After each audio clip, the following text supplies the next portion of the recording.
Negócio, hein? Olha lá. É, rapaz, aí, o cara é bom mesmo. Vamos lá. Respondendo a pergunta, o que Jesus foi fazer no deserto? O diabo buscou o homem no paraíso. Gente, presta atenção, pessoal, presta atenção, por favor. Tira a cabeça do cafezinho agora, presta atenção. O diabo buscou o homem no paraíso, o Éden, e o levou para o deserto do pecado. Jesus vai lá no deserto, traz o homem de volta e conduz ao paraíso. Não, fica em pé agora, fica em pé, fica em pé. Eu vou repetir. Isso dá uma música, hein? O diabo buscou o homem no paraíso, no Éden, e levou para o deserto do pecado.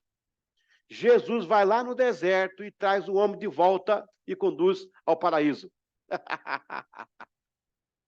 Ô, oh, glória! Eu não sei você, eu sou crente, dá um glória aqui, glória a Deus. Aleluia. Jesus entrega um jardim para a mulher e Adão deixa a mulher no túmulo. Jesus pega a igreja no túmulo e coloca no jardim. Eita glória! Amém? Foi tudo e muito mais, porque primeiro ele foi ao deserto. Geralmente estudamos 3 anos para fazer uma prova e depois ser aprovado. Jesus fez o contrário. Primeiro foi aprovado para ser aprovado e depois passar 3 anos estudando a humanidade. Glória a Deus. Nada pode ser autêntico e provado se não for testado de todas as maneiras possíveis, de todas as formas cabíveis. Aguente firme, como ele aguentou, não ceda, não entregue, não pare. Como Jesus dependia do Espírito Santo? Jesus não era legítimo filho de Deus? Não possuía poderes? E como assim dependia do Espírito Santo? Sim, ele veio em carne e osso, abdicou da sua glória. Segundo Efésios 2:7. Esvaziou-se de sua plenitude celeste para viver na plenitude do Espírito Santo. Se afirmarmos que ele operava como Deus aqui na terra, então na cruz só fez teatro? Ele veio como homem e padeceu como homem. Glória a Deus. Glória a Deus. E Jesus operou em 3 dimensões do Espírito Santo. Primeiro foi cheio do Espírito Santo. Depois levado pelo Espírito Santo.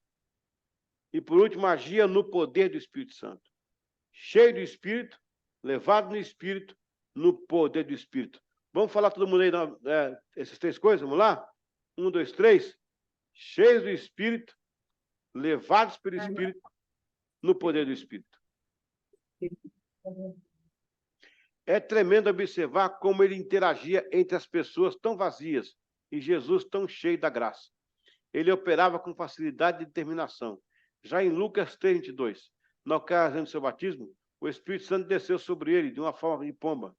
Meu pai, pastor Manuel Murilo Gomes, em uma de suas homilias, disse: o Espírito Santo fez 2 descidas interessantes no Novo Testamento. Primeiro sobre Jesus e depois sobre a igreja, em Atos 2. Por que sobre Jesus ele veio como uma pomba e sobre a igreja ele veio com línguas de fogo?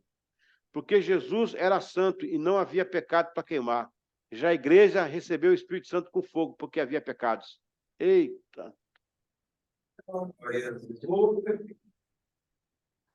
É revelação, rapaz. Glória a Deus, coisa linda.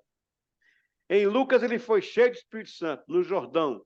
Depois foi levado pelo Espírito Santo ao deserto. Seguidamente em seu ministério depois da tentação. Lucas 4:14, ele vai a Galiléia no poder do Espírito Santo. Assim, desta forma, iniciou seu ministério. O que chamamos hoje de unção, os europeus no século XVIII denominavam entusiasmo.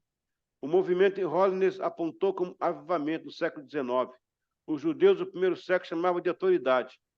Veja Marcos 1:2. Era mais do que falar as palavras de Jesus no poder do Espírito Santo. Trazia vida sobre a morte. Penetrava na alma do homem, lhe enchia o coração.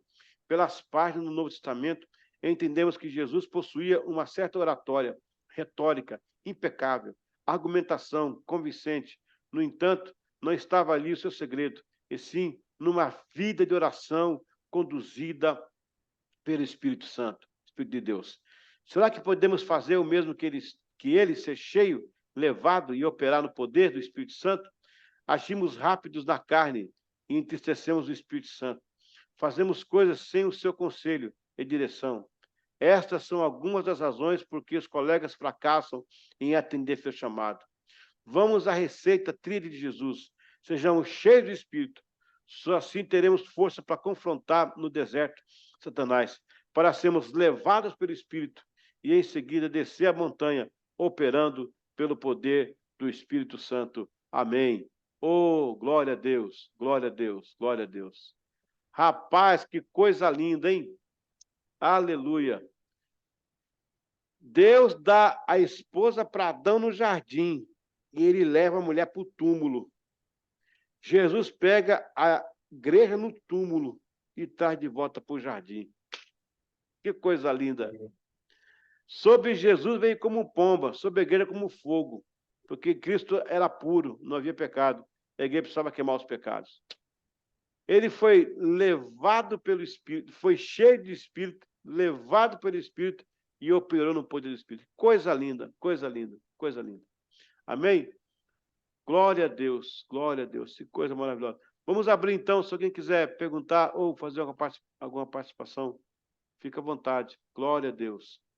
Aleluia. Amém.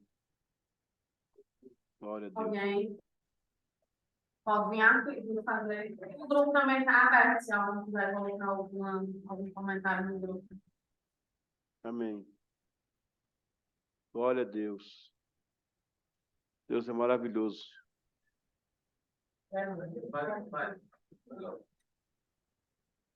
Oi, professor, eu de novo. Bora. Professor, eu achei interessante uma coisa assim que eu sempre achei interessante. Eu sempre correlacionei também esses 40 dias do deserto com os 40 dias do povo no deserto, os 40 anos no deserto também. Eu acho bem interessante.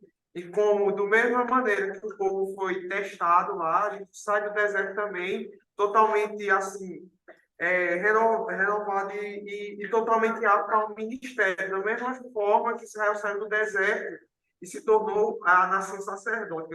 Eu faço esse link assim. Glória a Deus. Justamente, o número 40 na Bíblia está relacionado ao sofrimento, né? E o sofrimento Deus produz, então, aí, sempre Deus produz um legado. Jesus, ele teve quantos anos? Ele teve quantos dias no sepultura? Vocês lembram, né? Quantos dias, vocês lembram? Isso, 3 dias. O povo é rápido, hein? 3 dias. Agora, quantos anos foi o seu ministério? Quantos anos? 3 anos. O pessoal é rápido, hein? Respondeu rápido. 3 anos. Ele tinha quantos anos de idade? 33. Então, eu tenho, olha, 3 dias é a primícia dele, 3 anos é o dízimo, 30 anos é a vida. Nos 30 anos, ele deu o dízimo de 3 anos, 10%. E dos 3 anos, ele deu o dízimo, a primícia de 1%. Os 3 dias. É muito lindo, é muito lindo. Olha, é porque eu não tenho tempo aqui de explorar, também não faz parte do seminário, mas eu tenho uma matéria chamada A Equação de Enoque. Você vai entender por que Enoque andou com Deus pelo meio da álgebra, usando a álgebra. É coisa de maluco, coisa de assim, é fantástico, fantástico. Mas é isso aí. Amém, pessoal? Muita informação, né? Muita informação.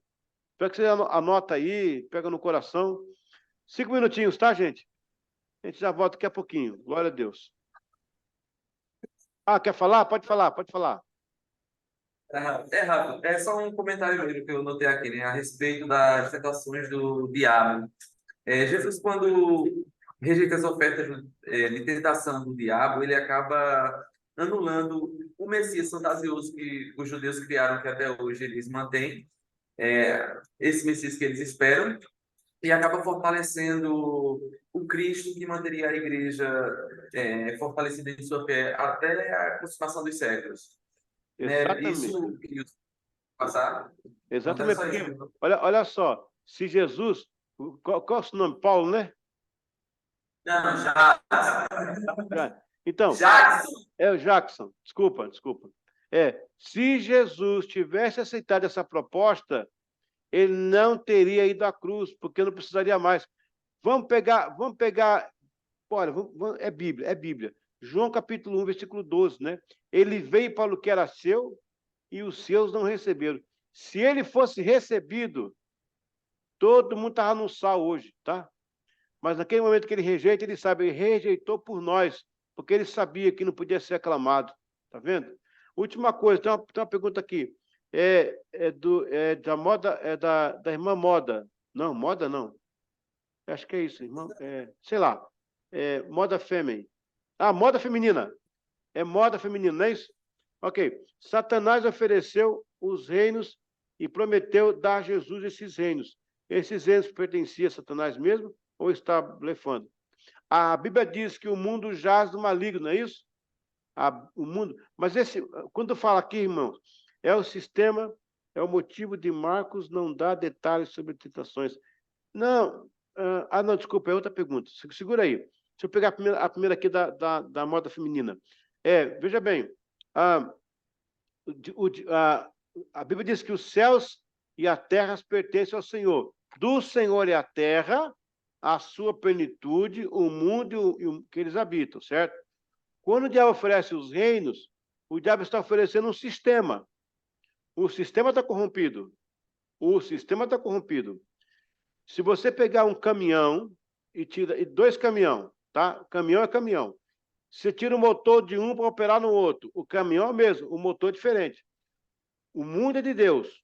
Tudo pertence ao Senhor. Mas o sistema, o diabo coordena por causa do pecado. Então, o diabo daria os reinos da terra por causa do sistema dele. Até que venha Jesus, né, e quebre todo esse sistema das mãos do diabo. Até aquele dia ele podia fazer isso. Depois não consegue mais. Então, na verdade, não era pertencer ao diabo como dono, porque dono é Deus. O diabo não é dono nem dele, né? Nem dele, né? Ele é um espírito desempregado. Vamos lá. Pastor, tem alguma explicação porque o Evangelho de João não aborda o assunto da tentação de Jesus no deserto e o motivo de Marcos? Sim, sim. Veja bem, o livro de João está separado dos outros três. O Mateus, Marcos e Lucas são os evangelhos sinóticos, porque eles são semelhantes. Eles têm uma linha de investigação muito igual. E o João é diferente. Por que eles são diferentes um do outro? Anote aí. Mateus, ele escreve o livro dele endereçado aos judeus, apresentando Cristo como Messias. Por isso que ele fica no detalhe ali de Jesus, né? como nascido Messias. O livro de Marcos, que é João Marcos, né? Ele é dedicado aos romanos. Ele traça Jesus como modelo do imperador, como modelo de um governante. As linhas que ele traz ali revela Cristo Rei. O livro de Lucas, ele é escrito para os gregos, para a sabedoria. É um livro que mais se dedica a convencer os sábios. E João escreve para a igreja, nitidamente para a igreja. Então, eles diferem de temas. João oculta, né? A tentação de Jesus aqui, ele oculta. Mas ele traz outros relatos também que os outros livros não têm. Na verdade, um livro vai completando o outro. Um vai completando o outro. E assim fica completa.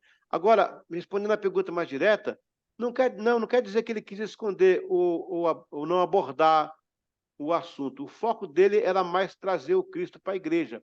Já o Cristo já ressurreto, o Cristo já vivendo, né? E não aqueles detalhes. Por exemplo, a questão da genealogia, né?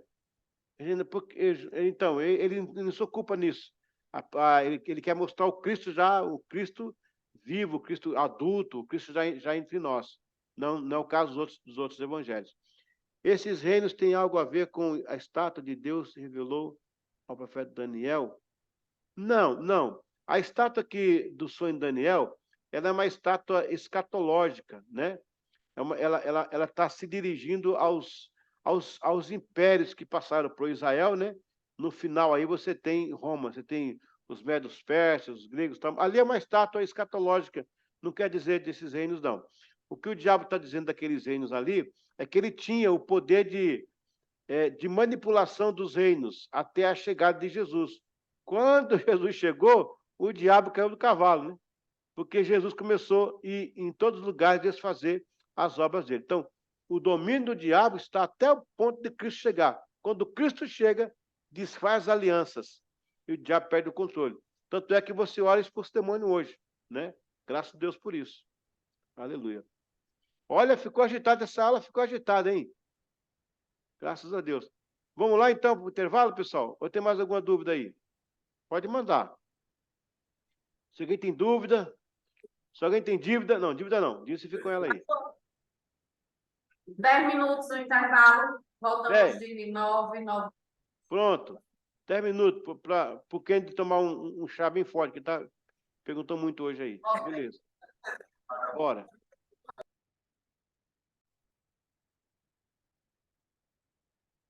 Aula número 9. Aula número 9, então, primeiro módulo, disciplina 4, Novo Testamento. Muito bem, pessoal. Vamos já ir direto para a nossa apostila, para ganhar tempo, porque a última parte dela é a parte bem importante. Agora que vocês já lancharam, todo mundo está abastecido, vamos até meia-noite hoje. Bora. Vamos lá. Parte número 9, então. Disciplina 4, Novo Testamento, módulo 1. Vamos caminhar aqui. Olha, essas ruínas aí, ó, tá vendo? É uma das ruínas das casas de Betsaida do tempo de Jesus, olha. Isso aqui era uma casa que habitava o pessoal do tempo de Jesus. É claro, né, que era coberto, isso aqui eram paredes, né? Eram paredes. Mas tá aí, ó, esses pedras são da época de Jesus, rapaz, coisa linda, viu? Ele teve por aí. Ok. Vamos lá, então, aqui nessa parte interessante. O caráter ministerial. O caráter ministerial vai definir a segurança de que o que Jesus fez, os 3 anos de jornada com os discípulos e a presença do Espírito Santo, garantirá a implantação, desempenho e expansão da igreja. Por esta razão, se faz necessário o estudo deste último momento ministerial de Jesus com os discípulos após a ressurreição no Novo Testamento. Note que em João 21, a Bíblia registra um encontro em que Jesus deixa bem claro o propósito dos apóstolos. É preciso entender, porque todo o processo que se desenrola depois justificará esta ação de Jesus. Perceba que no início as igrejas estavam em formação, em sua maioria estavam em Jerusalém, sob orientação dos apóstolos, entre eles Pedro, João e Tiago. Entre os primeiros cristãos estavam judeus, os gentios convertidos ao judaísmo, e eles confessavam a fé em Jesus Cristo como Messias, Cordeiro de Deus que tira o pecado do mundo.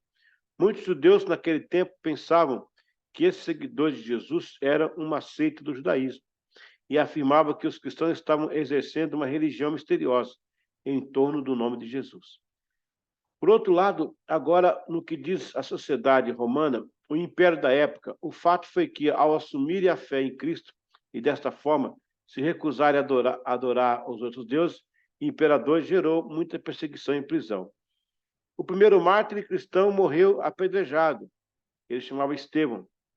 E durante sua morte disse ver o céu aberto. Paulo, que nesse tempo era funcionário do governo e tinha a função de perseguir os cristãos e dizimá-los, assistia à execução de Estevão.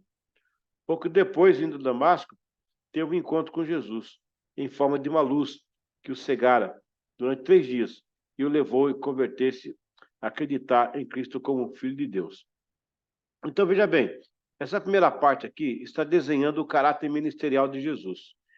Havia um caráter ministerial. O caráter ministerial de Jesus era remover, igual eu expliquei na aula passada, tudo que era pertencente aos costumes da velha aliança para a nova aliança.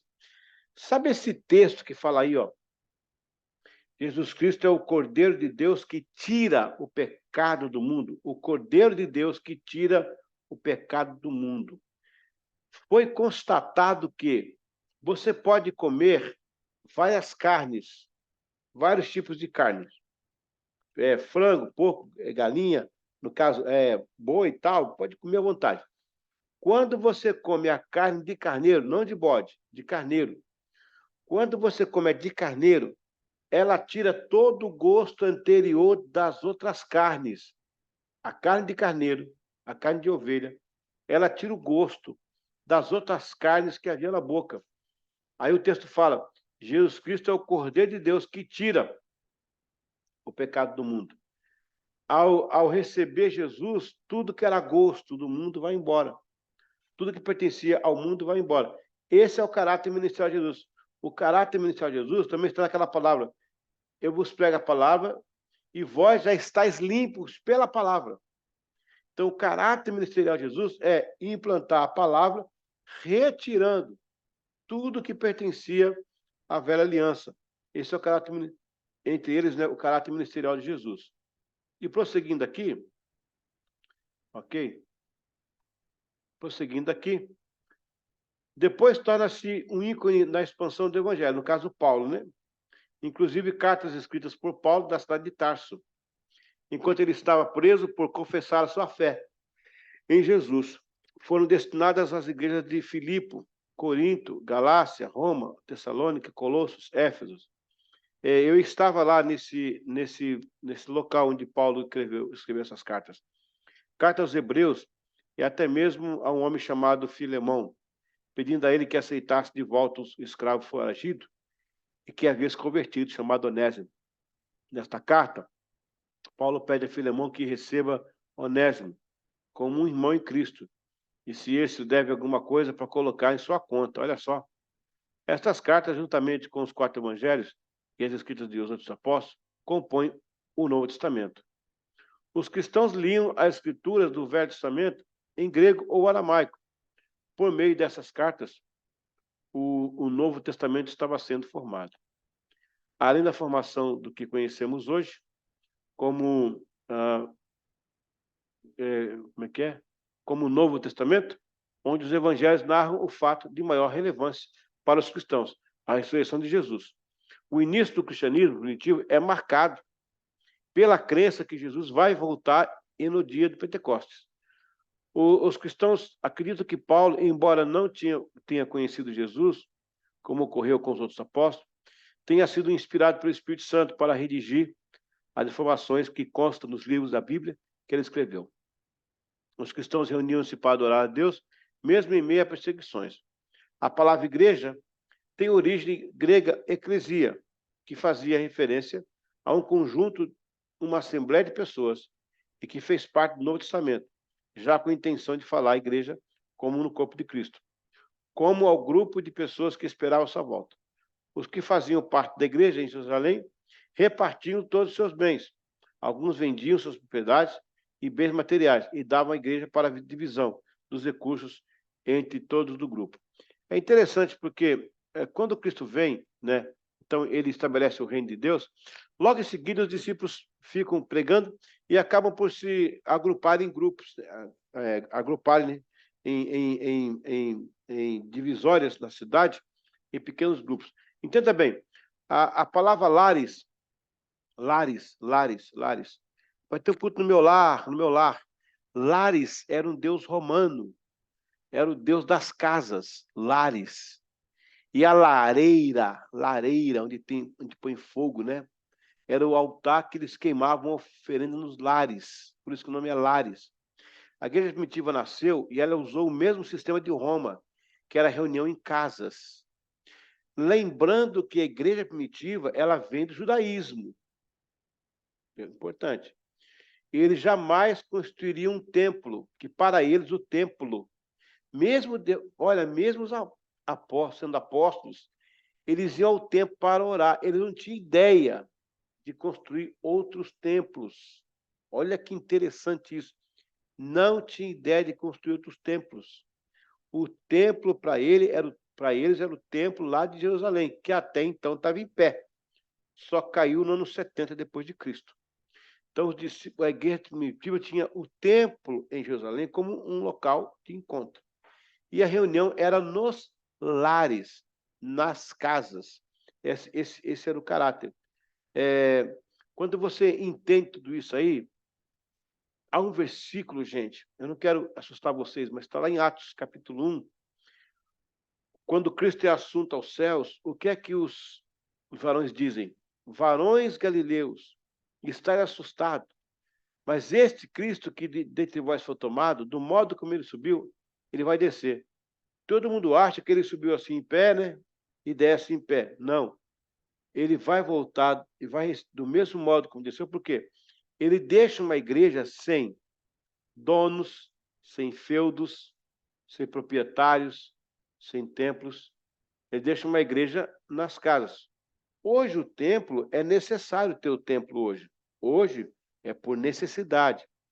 Como é que nós vamos agregar, por exemplo, tantos alunos numa casa aí? Pode ser que tenha uma casa que comporte, mas a maioria não comporta. Então, o templo hoje é muito bom para a agremiação. Mas aquele testemunho de casa em casa é o que Cristo vai voltar e vai receber.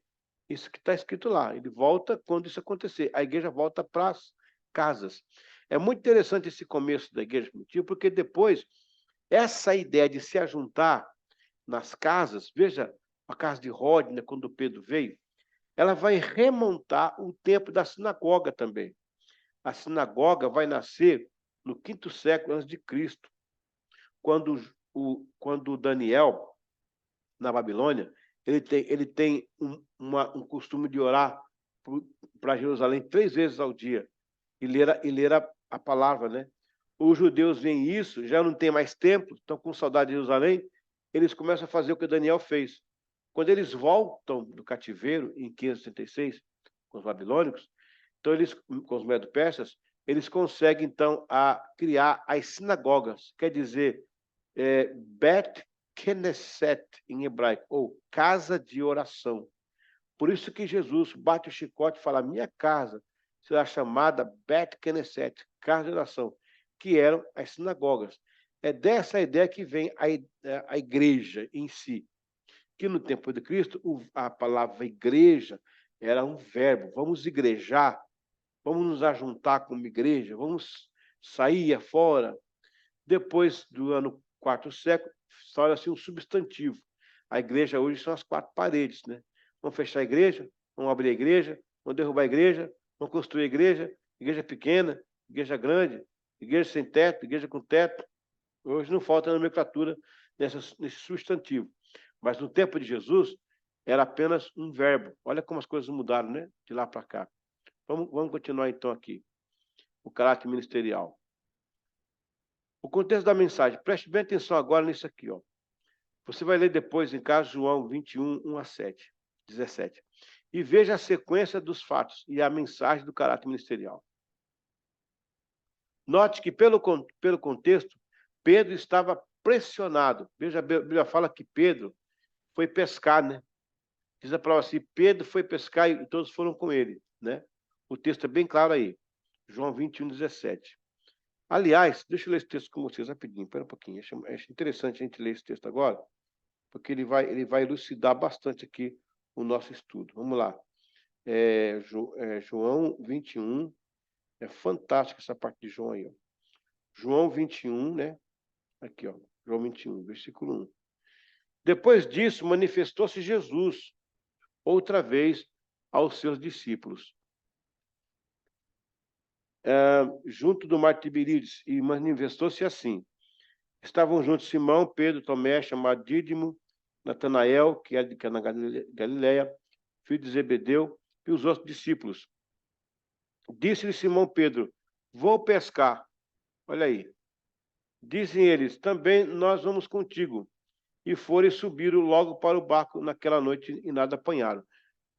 Eu vou ignorar um pouco a apostila, vou ficar no texto aqui, porque o que eu vou ler aqui está na apostila aí. Então, fica tranquilo que eu vou falar aqui, mas é bom que você lê na apostila também.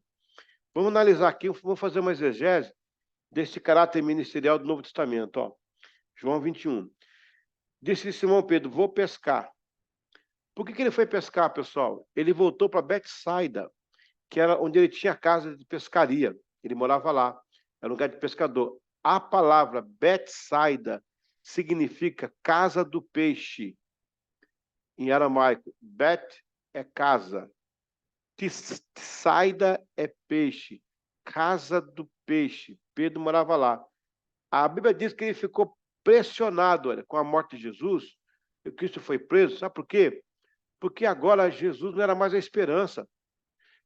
Quando Pedro seguiu Jesus, a esperança deles era que Cristo ia libertar Israel dos romanos. Chegou, vai ser agora, é ele, vamos com ele. De repente, Cristo é preso, não faz nada, não diz nada, deixa ser levado. Pedro decepciona. Então, Pedro está muito pressionado, pessoal. O Facebook estava cheio de mensagens, o Zap não parava de tocar, o Instagram estava cheio de gente perguntando: Pedro, e aí, Pedro, cadê? O cara era o Cristo, era o Bambambam, Bam, Bam. Cadê agora? Pedro, aí diz assim, ó, e Pedro foi pescar. Na pressão, Pedro foi pescar. Já viu aquela frase nos carros aí? Está cansado, vai pescar? É de Pedro. Está cansado, vai pescar, é de Pedro. Por que Pedro foi pescar? Anota, olha, não precisa anotar porque está na apostila. Por que Pedro foi pescar? Porque na crise você volta para as origens. Na crise você volta para as origens. Pedro voltou lá para a pesca dele. E sabe de uma coisa? Foi muito legal estes anos com Jesus. Eu vi muito milagre acontecer. Foi maravilhoso, foi fantástico. Eu vi cego ver, eu vi coxo andar. Mas agora acabou. Eu não tenho mais o que fazer aqui. Eu vou voltar para a pescaria. Eu nunca devia ter saído. Ele vai pescar, porque na crise você volta para suas origens. Prosseguindo aqui, ó, João capítulo 21, diz assim, ó, disseram eles, também vamos contigo, e foram e subiram no barco. Gente, todo mundo acompanhou Pedro. Sabe quem estava no meio dessa turma aí? O Mateus. O Mateus não era pescador, não, gente. O Mateus era contador, era matemático. E ele vai junto, sabe por quê? Porque na crise, fazendo qualquer coisa.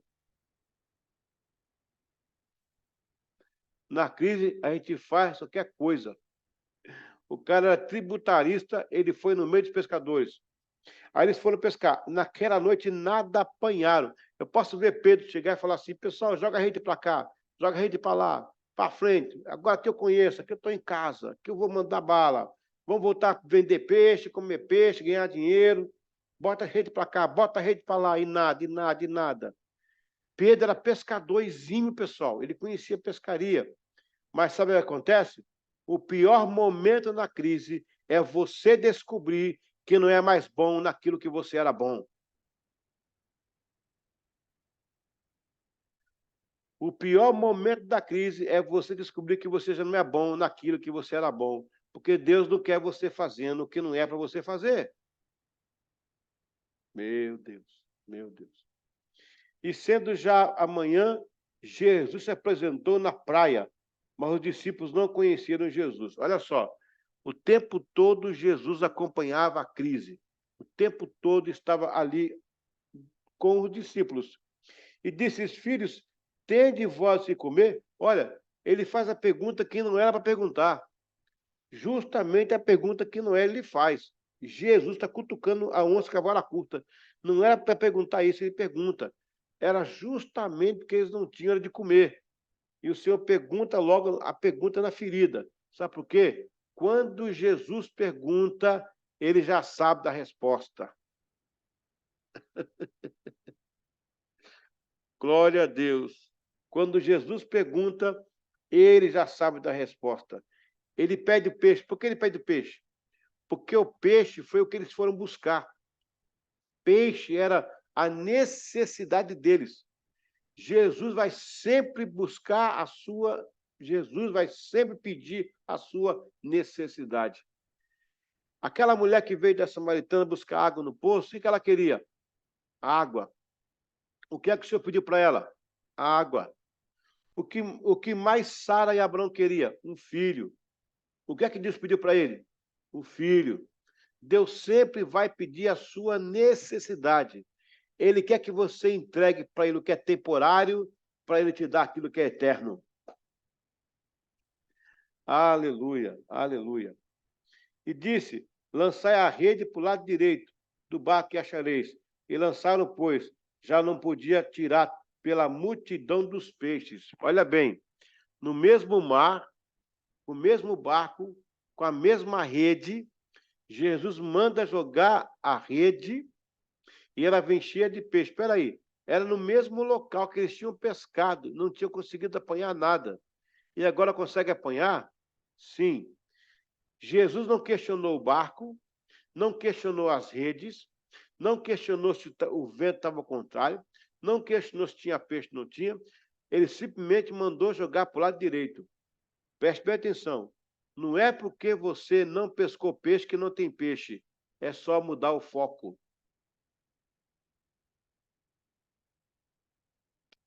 É só mudar o foco. Não é porque você não pescou que não tem peixe, é só mudar o foco. Então, aquele discípulo a quem Jesus amava disse: Pedro, é o Senhor. E quando Simão Pedro viu que era o Senhor, cingiu-se com a túnica, porque estava nu, e lançou-se no mar. Gente, os homens andaram com Jesus 3 anos. E a Bíblia diz que ninguém conheceu Jesus, só João conheceu Jesus. Por que só João conheceu Jesus? Porque João era adorador. Só o adorador consegue ver Deus no meio do problema. Eita glória! Só quem adora consegue ver Deus no meio do problema. E como você sabe que João é adorador? É o nome dele. João é Iaava, aquele a quem Deus ama, aquele que é amado por Deus. E aí, Pedro se cingiu né, se vestiu e se jogou no mar e nadou para o lado de Jesus. Ele estava mais ou menos a 90 metros de Jesus. Agora, Pedro não nadava mais para o peixe. Agora, Pedro nadava para o Senhor do peixe. Aleluia. Pedro não nadava mais para buscar solução para o problema. Pedro agora nadava para ir na solução do problema. Meu Deus. E os outros discípulos foram com o barco, porque não estava distante, senão 90 metros, e levaram a rede cheia de peixe. Logo que desceram para a terra, viram ali brasas e um peixe posto em cima do pão. Rapaz, enquanto eles pescavam, enquanto eles foram buscar peixe, Jesus estava assando peixe para eles. A solução deles no mar estava na mão de Jesus assando peixe. Quando eles foram buscar o peixe, Jesus preparava o jantar com peixe. Eu quero falar uma coisa nessa noite para você. O teu peixe está assando hoje, glória a Deus. O teu peixe está assando. Não é a batata que está assando, não, é o teu peixe. Eu quero que você fale para o seu irmão do lado, para a sua irmã do lado daí. Diga, ó, o teu peixe está assando. Pode falar para ele, ó. O teu peixe está assando. Glória a Deus. Aleluia. O teu peixe está assando.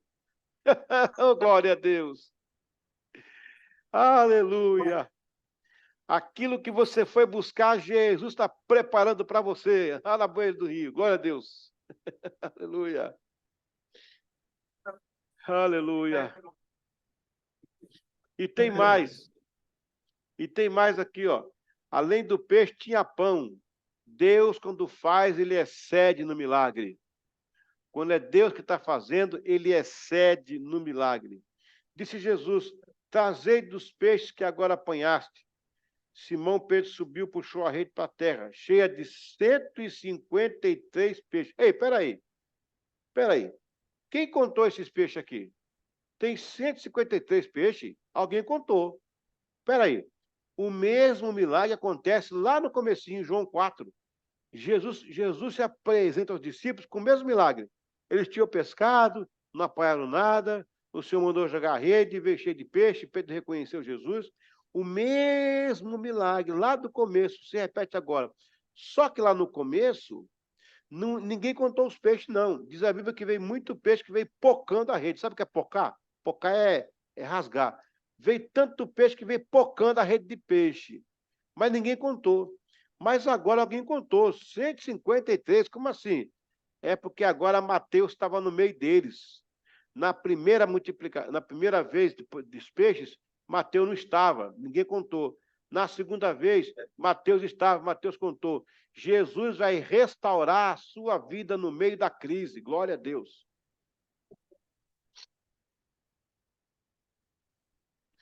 Quando Mateus saiu, o povo dizia: mas o que esse cabra está fazendo aqui? Esse cabra só sabe fazer conta, não sabe pescar. Nunca questione uma coisa que Deus faz e você não entende. vai chegar um momento que você vai ser preciso na obra, aquilo que você faz. Deus restaura o tributarista, o contador lá no meio da crise. Glória a Deus. Amém, igreja? Quem está pegando aí? Quem está pegando aí? Glória a Deus. Aleluia, glória a Deus. Disse-lhe Jesus: vinde e comei. E nenhum dos discípulos ousava dizer quem ele era. Perguntar quem és tu, sabendo que era o Senhor. Chegou, pois, Jesus e tomou o pão e deu-lhe semelhante o peixe. E já era a terceira vez que Jesus se manifestava aos seus discípulos depois de ter ressuscitado. Irmãos, aí tem outra parte aqui que Jesus pergunta, eu não vou ler todo o texto não, porque você pode ler em casa depois.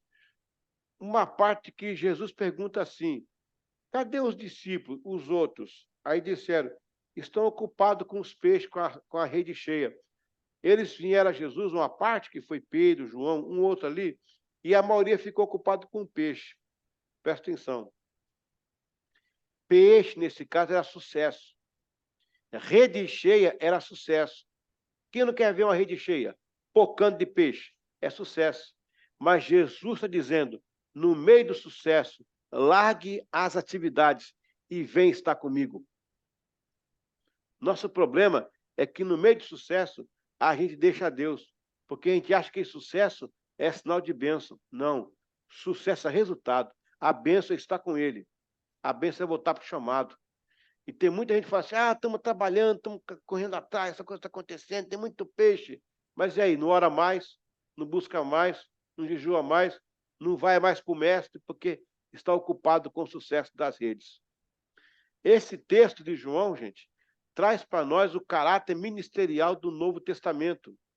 Você que está indo para o pastorado, você que está sendo pastora, pastor, que vai trabalhar, aí estão as regras de Deus para a sua vida ministerial. Deixa eu dar só uma pincelada aqui na apostila, ver se esquecemos alguma coisa. Vamos lá. Pedro volta para Betsaida para pescar. Isso foi fatal. É tudo que não se podia esperar naquele momento. Não era para abandonar o arado. Esse tipo de situação, dependendo do caso, mostra uma atitude de descompromisso ministerial, falta de fé e dúvida no chamado. Sabe por que voltou para Betsaida? Porque na crise você volta para as origens. Mateus vai no meio, mas ele era contador. O que foi fazer um tributarista em uma pescaria? É claro, se fosse uma pesca informal, por passatempo, com amigos, tudo bem. Mas tratava-se de uma decisão de abandono da tarefa apostólica que viria pela frente. Mas sabe por que um tributarista vai com pescadores? É porque na crise fazemos qualquer negócio. Meu Deus. Pedro não pescou nada. Este foi um momento crucial. No trâmite do chamado, mesmo se você abrir mão de Deus, ele não abre mão de você. Ele vai atrás do que você afirmou com ele. Os céus se fecharam para Pedro. E agora? Em uma profissão que ele se achava expert, amargou com a frustração, né, da sua pescaria fiasco. Como diz em outras palavras, Pedro pegou um ar aí, ó. Pedro pegou um ar nesse momento aí, ó. Posso ver Pedro chegar no barco, no mar, falastrão, dizendo, pronto, foi muito bom tempo com Jesus, vivemos muitos momentos, vimos muita coisa maravilhosa, mas agora voltemos ao nosso trabalho, ganhar dinheiro, vender peixe. Mas ali, com o fracasso, ele sentiu, ao receber uma correção do caráter muito dura. O pior momento da crise é descobrir que já não somos tão bons naquilo que éramos especialistas. Porque Deus não quer a gente fazendo o que não é para fazer. Eita! Volta e João reconhece Jesus. Jesus aparece na beira do mar acompanhado do desastre dos discípulos. Nesse momento, apenas João consegue perceber que era o mestre. Um dos maiores requisitos do caráter ministerial é, de fato, ser um adorador. Porque apenas João viu Jesus e os outros que andaram com Cristo por 3 anos não o reconheceu. João era adorador. E só um adorador é capaz de ver Deus no meio de uma crise. Aleluia. Quando chegaram em terra, Jesus tinha preparado um jantar com peixe e pão. Jesus está dizendo que ele suprirá a necessidade. Veja que o que eles foram buscar no mar, Jesus tinha preparado para eles. Jesus vai antecipar a resposta da necessidade que você precisa e mais. Havia também pão. Deus sempre vai exceder no milagre de sua vida. Jesus faz a pergunta, teste, onde estão os outros? Os demais estavam ocupados em puxar as redes.